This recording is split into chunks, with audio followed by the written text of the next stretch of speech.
This episode of Accelerate is brought to you in part by Discover.org.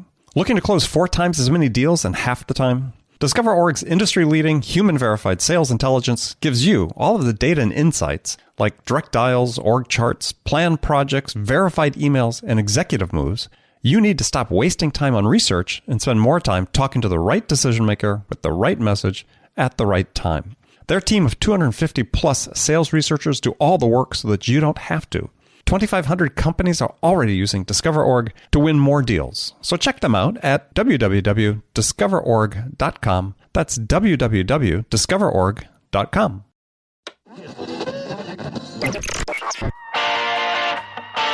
It's time to accelerate. This is Andy.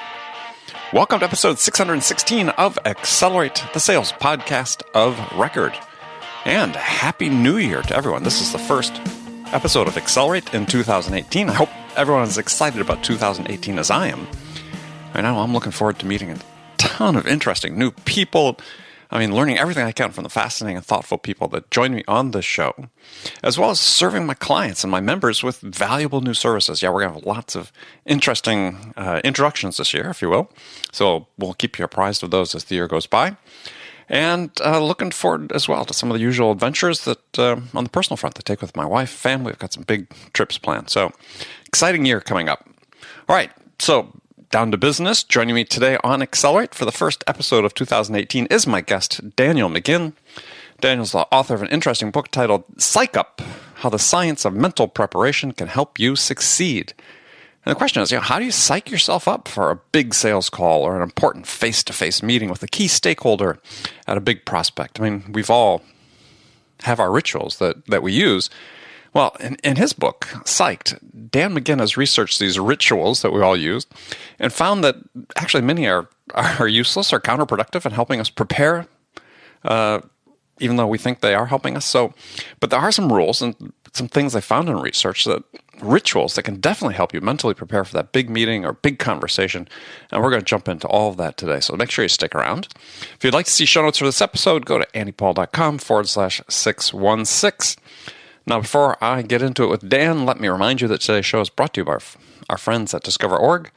The Discover.org platform is a game changer for sales and marketing professionals. This feature-rich sales intelligence platform is supported by more than 250 researchers who continually are updating the data, the contact data, and providing account-specific insights to help your sales and marketing teams break ahead of the pack. So see the product live at discoverorg.com/schedule-demo. All right, let's jump into it. Dan McGinn. Dan, welcome to Accelerate. Thank you. So, pleasure to have you here, and I really look forward to the conversation. So, I guess before we jump into that, this is our standard opening question I ask all my guests, or at least in this phase of the shows I do. And that question is, in your mind, what's the single biggest challenge facing sales reps today? So I should say, first off, I'm not a sales rep nor a sales manager. So what I know about sales, I get from 2 places. I have a lot of friends who are in sales as a profession. And at Harvard Business Review, where I work, I edit most of our sales coverage. The thing that I hear the most in both of those contexts about is the lack of decisiveness. Not that people are losing a sale, but that they get essentially to a no decision thing, stalemate kind of thing. I've seen research from CEB that looks at how the decision-making process has gotten bogged down in a lot of companies. And I think that's a particular form of frustration. It reminds me a little bit of the Al Gore line about the 2000 election. You win some, you lose some, and then there's this whole other third category that you don't think about. I think a lot of salespeople are experiencing that third category, where they never categorically lose the sale. They just, it gets stuck in this quicksand of corporate bureaucracy, unclear decision authority, and I can understand how frustrating it is. It's a big problem for companies. Yeah, well, that's one of these things that for me is like, okay, yeah, but is it getting worse, right? I mean, I granted, I respect CEB and the work they do, but it still seems somewhat anecdotal to me, this evidence about companies are having a harder time making decisions, and whether they're having a harder time than they did 10 years ago, 20 years ago, 30 years ago. Not clear to me that's actually the case. I mean, there's a lot of talk about it, but I mean, I'm not sure I see a lot of change. So I do find the numbers, I'm somebody that tends to look at numbers and I like data. So the fact that I've seen data, but this also, it corresponds with what I see in my own business life in the sense that organizations are more collaborative, more matrixed, less authoritarian. Products are more likely now to cut across categories. So I can understand why, just looking at how our organization makes decisions, there seem to be more people in the room than there used to be because the products touch more people, or they're more complicated, or right. The IT department needs to have a say in everything if it's related to technology. So even if the numbers weren't there, it corresponds with what I'm seeing in my own corporate life. Yeah, no, I don't disagree with the premise that there are more people who have their finger in the pie in terms when it comes to stakeholders, when it comes to actually decisions being made. There's more in response to, is it more frequently resulting in what I call the no decision, and yeah, it's not clear to me that's really what's happening yet. I mean, I still think more of that happening is more of a sales failure than a buyer failure. Yeah, I defer to your expertise on this. As I said, yeah, you don't have to. I'm an observer of the sales world. I'm not a participant. So my information is secondhand at best. Well, yeah, but it could be more on the spot than those of us who are so deeply involved in the weeds. But so let's talk about an aspect of it. Let's talk about your book. And so, as I said, you've written a really interesting book called Psyched Up: How the Science of Mental Preparation Can Help You Succeed. So, question, first of all, why this book? I mean, what triggered the urge to write about this topic? So it really came from three places. The first goes way back to when I was a teenager. I was a high school athlete. I played on the football and basketball team. I was not particularly good. I wasn't a starter, but I became fascinated by the things that the players and the coaches would do in those moments leading up to the game, the pep talks, the music we would listen to, the creation of rivalry, basically the ways that people would manipulate their emotions to try to boost their performance once we took the field or the court. So that was the first thing. The second thing was, once I got out of high school and college, I would occasionally run into professional people, most of them former athletes, who had some version of a pregame ritual before they went into court to argue a case or before they went into the boardroom to pitch an idea. So I began to see professional applications of this. Mm-hmm. And then the third thing was, I started working at Harvard Business Review, where my job involves looking at a lot of academic literature. And every so often, I would see a paper come across my desk that would deal with exactly this kind of thing. They would take group A and have them do something before a performance activity and a control group that did nothing, and things like power posing, which is one of the examples of this kind of thing. Somebody who would put their body in a certain stance mm-hmm. before they give a presentation would come off as more powerful. So I saw enough studies here to realize there's actually a research-based science behind this stuff. I think this could make a good book. Yeah, and well, we'll get into the research because I mean it points in some really interesting directions.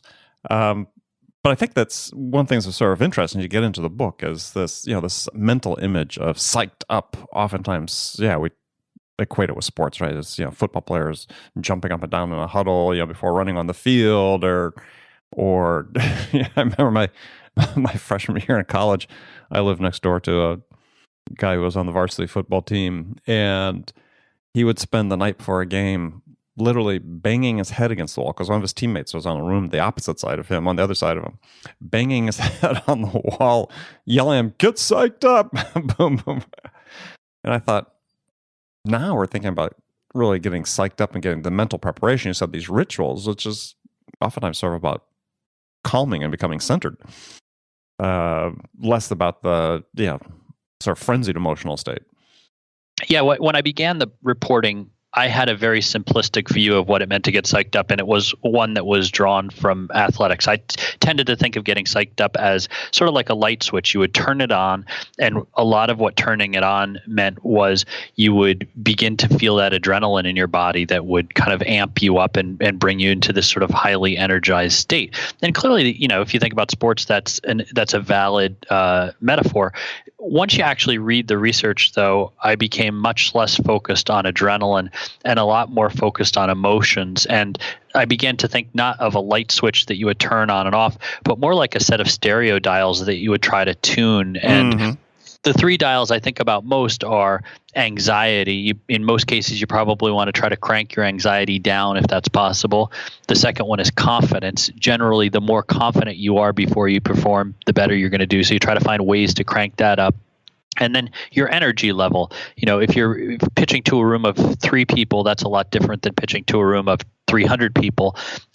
Depending on the activity you're doing, you need to calibrate that energy level to the task at hand. So those are the 3 dials that I think most about. Yeah, when I think in general the book, as I was reading through it, it's granted the titles can help you succeed, but I didn't really think about it in the terms of the classics or definition of winning, but more in terms of being able to perform under pressure, right? I mean, to be able to visualize what success in that context looks like and be able to perform to that expectation. Yeah, one of the most interesting days I spent when I was reporting the book was at the Juilliard Music School in New York. And they spend obviously a lot of time practicing their instruments there, but they also offer an entire semester course for their musicians on how to get emotionally and mentally ready for an audition. And the reason they spend so much time on that is that they've found through decades of experience that it doesn't matter how well you learn to play the violin. If you don't know how to handle the nerves and the pressure that go along with a once-in-a-lifetime audition opportunity, you're not going to be able to play to your best. And so learning to sort of layer that emotional preparation on top of the substantive practice that made you a virtuoso, that they think that's worth their time and their money and their energy to try to learn those techniques there. It's a great example, and I think you don't need to be a violinist for that to be true. I think if you're a litigator, if you're a surgeon, if you're a salesperson, if you're an athlete, these things are all true. Yeah, well, I love one of the examples you give in the book about the way they train and what the training exercise they did, and I forget the Kagemoya, I think was the professor's name or something, that had them physically exercise, get their heart rates really up and then sit down and start playing. Which it's like it's great training, right? For how do you suddenly regain control of your breathing? And there's always this line I love that I heard from a coach that was coaching me on a bicycle training, and he talked about calm your mind, calm your breathing, control your chaos. I was thinking about that. I was reading the exercise about those kids. So, running around, getting the heartbeat up, and then sitting down trying to play the violin or cello or whatever instrument it was. You got to control your chaos really quickly. Yeah, that's a great example of we are biological creatures, and if we're put into certain situations, our body's going to go into fight or flight mode, and our heartbeat is going to go up, our respiration rate is going to go up, our skin is going to sweat. And if you're an instrument player, especially if you're playing a wind instrument, that's a problem. If you're playing a string instrument and your fingers get sweaty, that's a problem. So you need to learn to basically deal with what are going to be adverse conditions. It's not that much different than, when Michael Phelps was training for the Olympics. Occasionally his coach would have him in the middle of a race, have him dislodge his goggles so that he had to learn to swim with water in his eyes. And in fact, during one of his Olympic competitions, it happened. Yeah, the 100 meters, they touched out the guy in London, I believe that was. Yeah. Exactly. So it's sort of the same theory that we train under these optimal conditions where everything is going to go perfect, but we're not training for the stress our body's going to feel in a real life situation or if something goes wrong. And the Juilliard program is really good at putting kids into both of those situations. Yeah, I was thinking about that a little bit when I was reading the book about early sales training that I went through, where we were doing role plays in front of the class, and people had instructions at various times in the class that were observing to shout things out. and, unexpectedly, that you had no idea was coming. And it was really meant, I think, to sort of, stimulate that anxiety and then see how quickly you could come back into the moment with the prospect that you're doing the role play with.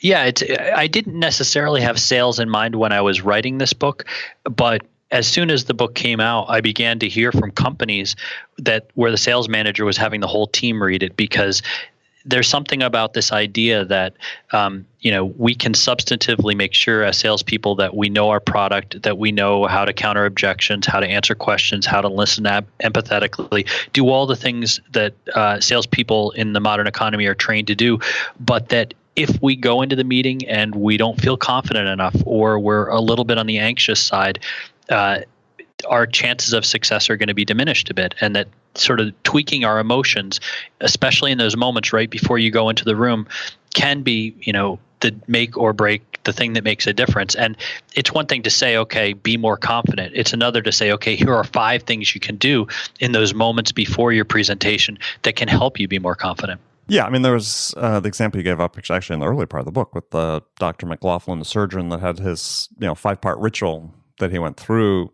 Some of which I think are very applicable, because there was these visualizations, right? You said he paused, tried to forget what happened early in the day, then thought deeply about the patient, who they are, what the mission was, what the vision was, reviewed his plan, stated some affirmations. His case did a quick prayer. And that's what worked for him.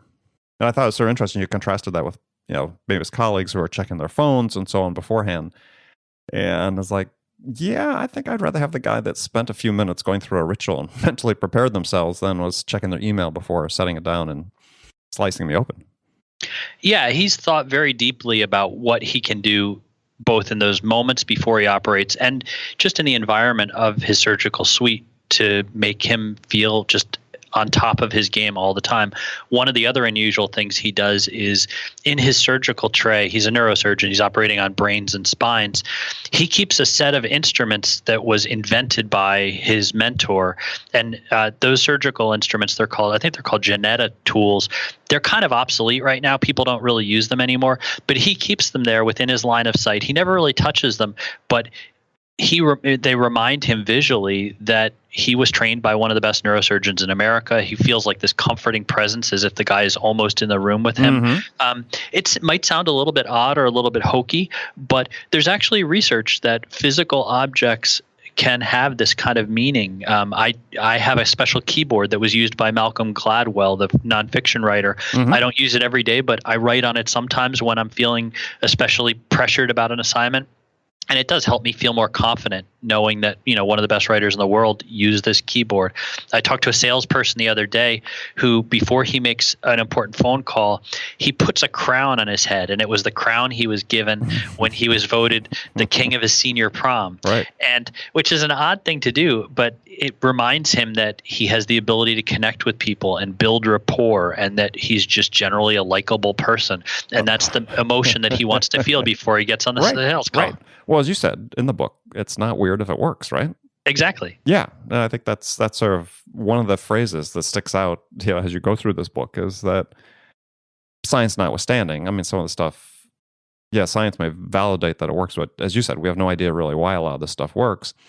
But again, it's not weird if it works. And so, for instance, I mean, did you have a ritual before coming on the show today? So, yes, before I did the book, I wouldn't have, but and it's not the weirdest ritual in the world. I think it's one that makes a lot of sense. I've done a lot of interviews for this book, but actually, if you ask me what's the best interview I've ever done, it was actually for a book I wrote a few years ago. It happened to be on NPR, and I think it was a combination of I just was on my game that day, and they have really good editors at NPR that really just sort of burnished this 3-minute audio interview and made me sound, smarter than I really am. And so before I come on a program like this, I'll often pull that clip up. It takes like 2 or 3 minutes, and listen to myself give a really articulate, smart interview. It reminds me, hey, when you have your A game, you can really do this well. It puts me in a mindset that makes me feel confident. It reminds me, it's kind of a greatest hit strategy. And I've seen athletes do this too. I went to West Point when I was reporting the book. And at West Point, they actually make these custom audio narratives for the athletes there. It's almost like a highlight reel, but it's an audio highlight reel recalling their best plays backed by music. And the athletes are told to listen to this before games. And it makes sense that if you're about to go off and do a certain activity, why wouldn't you want to reflect on the last time you did that activity really successfully? Yeah. Well, especially if you're an undersized military academy team going against a Division I football team. Yeah, I'd want to be psyched up for that as well. Yeah, I mean, I have a ritual that I follow. I mean, mine's even think about it makes me smile because and for me, that's that relaxes me and makes me smile is I say the word action. I have sort of a over the top way I say it to myself, but it makes me smile and it just relaxes me. And if I'm going on stage, talking to a group or doing even every day, doing these interviews, yeah, it's just something I do. Yeah, there's research into why something. So that would be considered a ritual. It's something you do the same way every time. So then the question is, so there's descriptive research that looks at people who have a ritual, compares them to people who don't, and generally speaking, the people who have a ritual are going to perform better. And then there's a second set of research where they'll take people who don't have a ritual, they'll teach some of them to do something before they perform, and then they'll compare the two groups. And generally, people who are taught to do a ritual tend to perform better. So the question is why? What is that ritual really doing for you? So there's two theories. You can't really scientifically prove either of these things, but these are what people think. So number one, the ritual sort of functions like an on switch. It's something that sort of gets you into the groove and the habit. It reminds you of how often and how well you've practiced at this. So it sort of has it's like a launch sequence kind of turning it on. The second thing is, if you didn't have that little ritual, especially if this was an event that you might be nervous about, you're probably just going to sit there stewing and being nervous, and that's only going to hurt your performance. So some people believe that the reason these rituals and these checklist kind of activities help is that they crowd out more destructive kind of negative thoughts. They give us something to do at a time when we might otherwise be anxious. Yeah, I mean, it seems like a lot of what's in the book you're talking about is, and I think that you mentioned how we basically have this wrong. Telling people to calm down is not the right response when people are feeling anxious and nervous about something they're going to perform. It's really about how we harness our anxiety under conditions of stress, right? To be able to perform. And you talk about you have certain dials that you can dial down. I mean, I just thought there's sort of interesting research, and maybe talk about a little bit the Yerkes-Dodson law. I thought that was really interesting in terms of really what's sort of the optimal state of mind that you want to be in. Right. So Yerkes-Dodson is a more than 100-year-old psychological theory that shows that people perform better not if they have no anxiety and not if they have massive anxiety, but if their anxiety or stress level is somewhere in the middle. So you wouldn't want to turn your anxiety all the way down to zero because, that'll result in a lack of energy, and people don't perform well when there's no stress at all. The thing about the problem with telling people to calm down is that in a situation where it's natural to be nervous, you're fighting against biology at that point. If your body's flooding with adrenaline and somebody's telling you to calm down, well, there's nothing you can do to actualize or make that happen. You can only do so much to fight the adrenaline in your body. In that situation, the research suggests you're better trying to focus on a positive agitated emotion like excitement or the opportunity. So some of the research that's been done on this, they've actually taken people, put them in a singing contest, and had one group of people say, "I'm nervous," before they sang, and the other group would say, "I'm excited." Right. And the judging shows that people who think about excitement in a positive sense tend to do better. And it's a very simple and subtle shift, but it's one that seems to work for people. Well, and I think when you think about this in a sales context, is that's really, really relevant because, think about, salespeople going into, presenting in front of a crowd or talking to a group of clients or to a client individually or having an important sales conversation or even a negotiation or something like that. Is the anxiety is, to my mind, is really more of a fear of failure, right? In that moment. And yeah, being able to convert that to excitement, saying, which is really a sense of confidence, as you had mentioned before, as one of the three levers you can manipulate, or three dials you can manipulate, I think makes a difference in the outcome, right? I mean, if you're excited to go do this because it's an opportunity, not I'm nervous to do it because it's an opportunity to fail. No, I'm excited to do it because it's an opportunity to succeed. And that mindset is one that you see is a real clear difference between, I think, the sort of the top performers or people that can perform consistently well and those who don't. Right. And I think especially in a sales context, and especially in sort of the modern complicated kind of sales complex process, not only is it an opportunity to get into those late stage pitch negotiation scenarios, but you don't get there unless you've earned it. So this isn't just an opportunity that came down and struck you like lightning from heavens. This is an opportunity that you created yourself through your sales prowess. There were certainly steps upstream from here that if you hadn't been successful at it, you wouldn't even have this opportunity today. So in that particular context, I would not only reflect on being excited that you have this great opportunity to succeed, but that the reason this great opportunity exists is because you've done such a good job in steps 1, 2, and 3 to get to this point. So again, it's sort of reflecting not just on the potential upside here, but it's also reflecting on how well you have been doing your job professionally to get this opportunity on the table.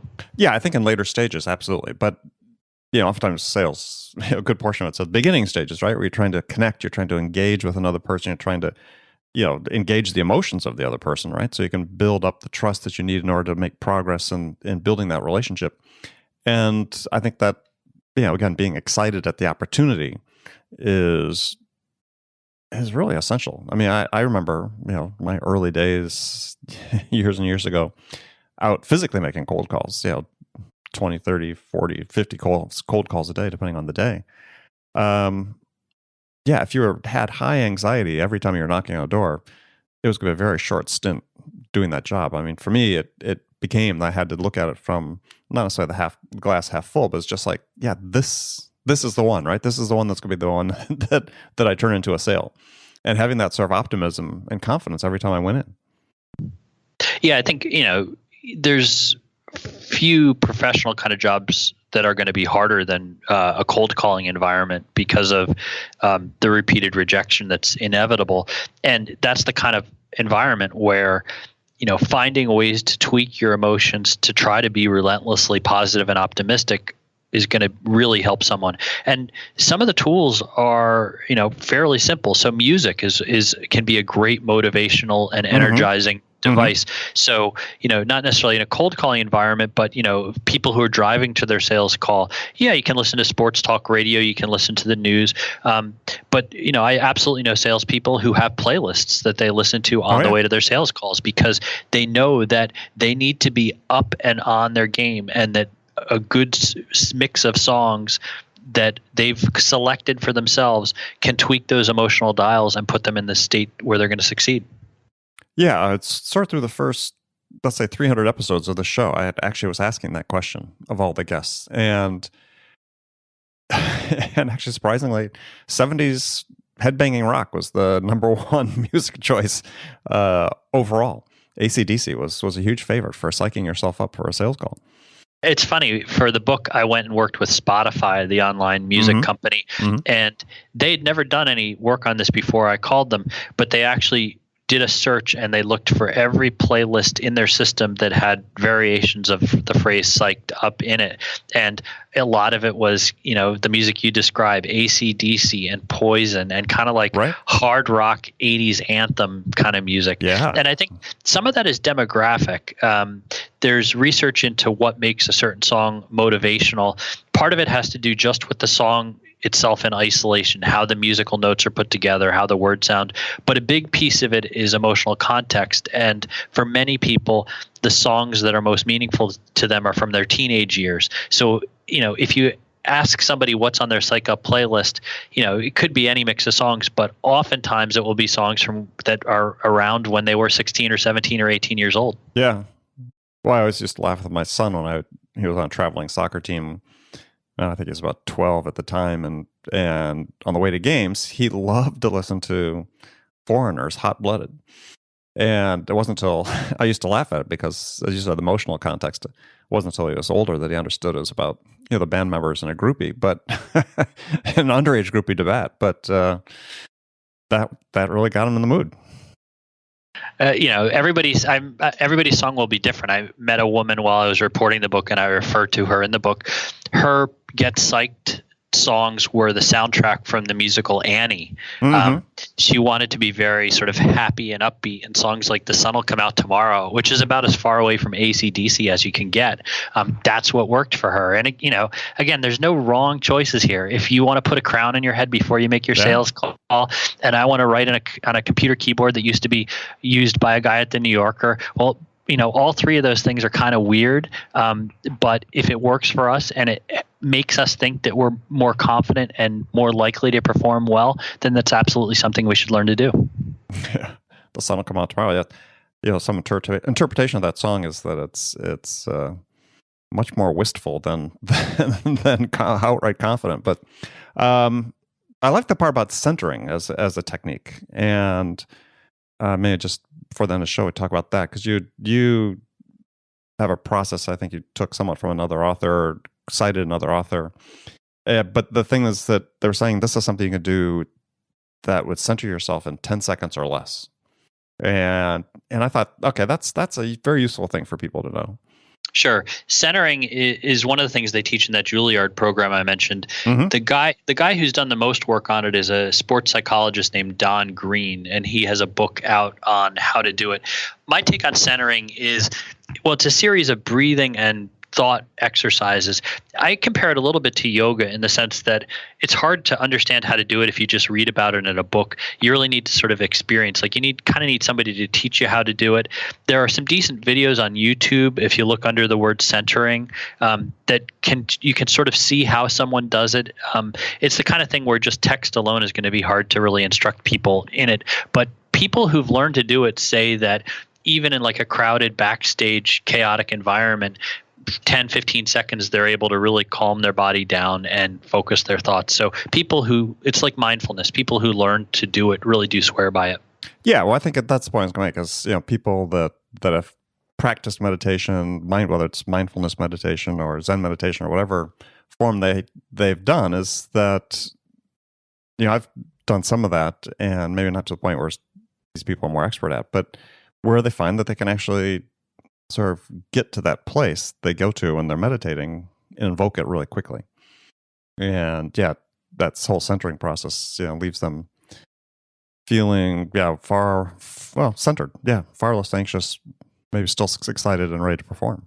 Yeah, I think, the main message in the book is that you're going to be better off if you have a plan. If you tried some of these techniques, you find the ones that work for you, and you certainly don't scrimp on practice, the substantive getting good at what it is you need to do to perform. But then in those last few minutes, have a set of activities, whether it's music or whether it's centering or whether it's recalling your greatest hits, whether it's some physical object that's meaningful to you.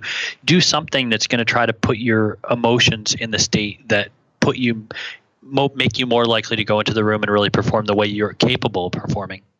Yeah, and that physical object thing, like you called it, I guess, positive contagion. When you had some interesting stories about that in the book too, is with like the example of study guides that people use. That if they're taking a standardized test, they would want to use a study guide that somebody had scored well on the test had used. Yep, there's research on that. There's also research on golf clubs. People were in a very sort of controlled scientific test environment. People were given a putting task. Half the people were told they were using a former PGA professionals club.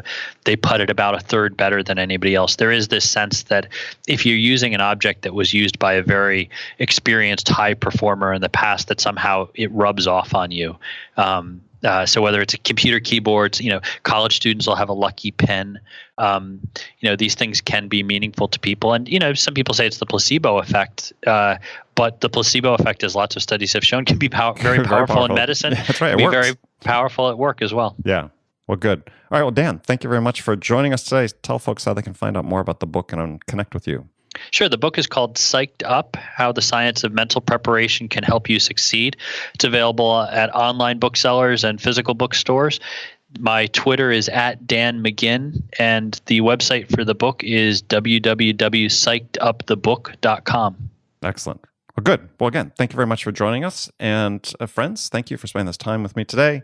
Make sure you come back, join me for the very next episode of Accelerate. Until then, if you get a chance, appreciate if you go to iTunes or wherever you listen to this podcast, leave us a review.